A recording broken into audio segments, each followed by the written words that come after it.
Hello, okay, we come to the last factor of a Venn diagram plot, which is the factor of rate of mass transfer diffusion, so denoted as C. So in the previous Venn diagram plot, okay, it is between it is linear, okay, the C part over here, okay, the C part shows that the H value increase with the increasing flow rate, okay, but we want lowest H as possible, right?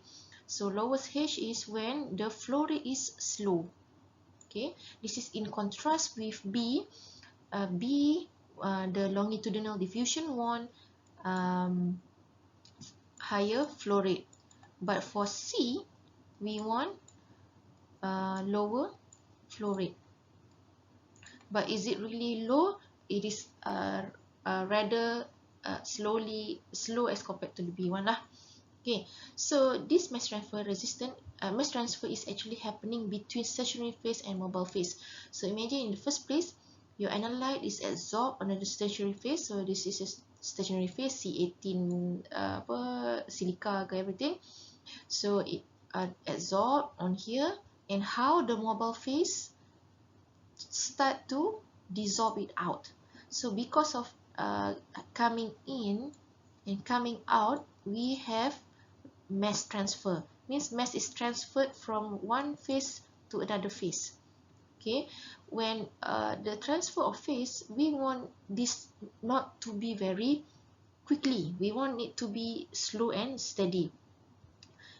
Slower it is, it's better for it to go out. Means that it's slow and steady lah.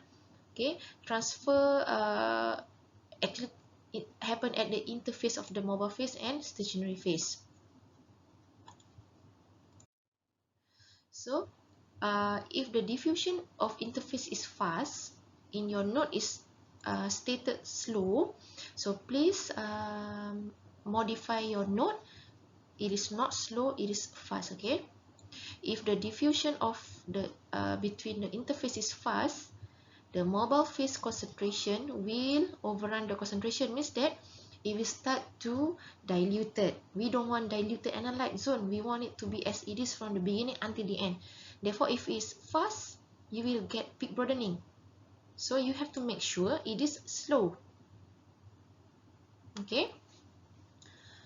So broadening, as I mentioned here, broadening worsen with increasing mobile phase flow rate.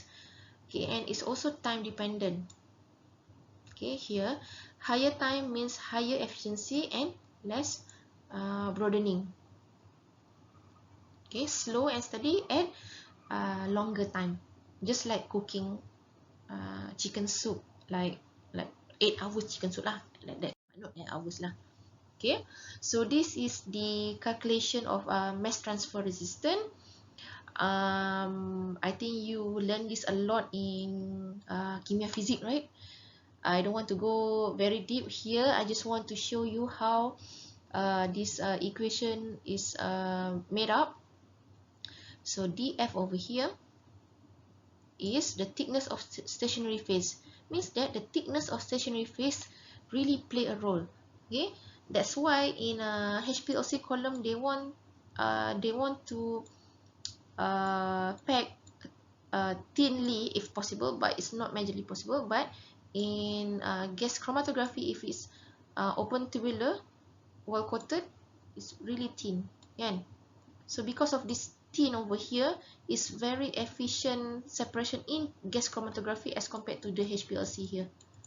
Okay, so and then geometrical factor is also there here, Q, and the diffusion coefficient of analyte in the stationary phase side here. Okay. Okay, I put over here thin film stationary phase such as the wall coated open tubular GC will increase efficiency. When efficiency increase means that high end, kan? It will produce low H. When it is low H means that the peak broadening is low. We don't want peak broadening.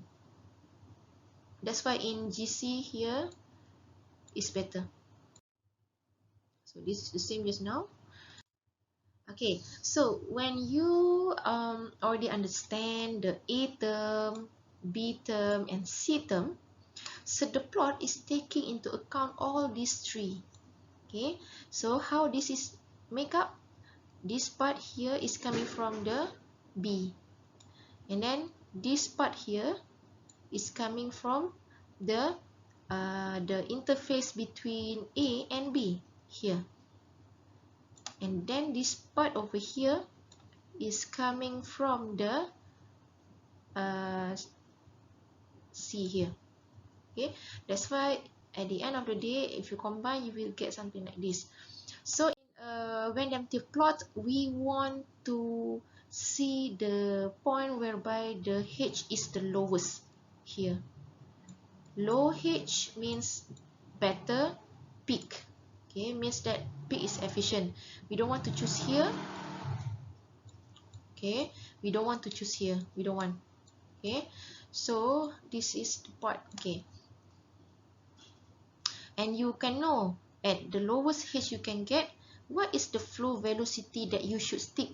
You should stick here as the optimum, not here, not here. Okay, sometimes that's why when you read journal, they say they use 1 microliter per minute. There is a reason why they use 1 microliter per minute, because if they exceed, they will get higher H. Higher H means broad peak lah. Macam ni. If they use lower flow rate, of course another very blobby peak. Okay. So this Van Dante plot is taking into account 3 factors over here, whereby the equation in the real part is actually this kind. Okay, it's very long. Okay, so this is very important for chemists developing the column itself. We, as we learn in our scope over here, we use the column. Okay, but if let's say when you work later, you work in an R&D lab with a very famous column producer, this is very important for you guys lah.